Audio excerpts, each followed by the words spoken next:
మద్య నిషేధంపై హామీ ఏమైందంటూ సీఎం జగన్కు పీసీసీ అధ్యక్షురాలు షర్మిల లేఖాస్త్రం సంధించారు.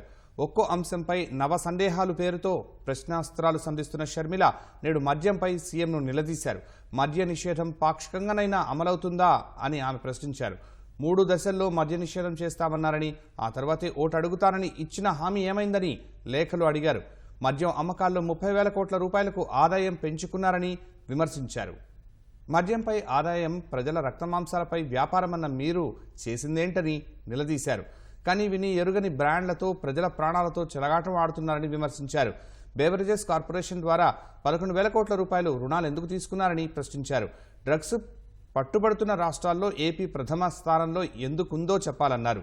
20,19,000 మంది డ్రగ్స్కు అలవాటు పట్టడం మీ వైఫల్యం కాదా అని సీఎం జగన్కు రాసిన లేఖలో షర్మిల ప్రశ్నించారు.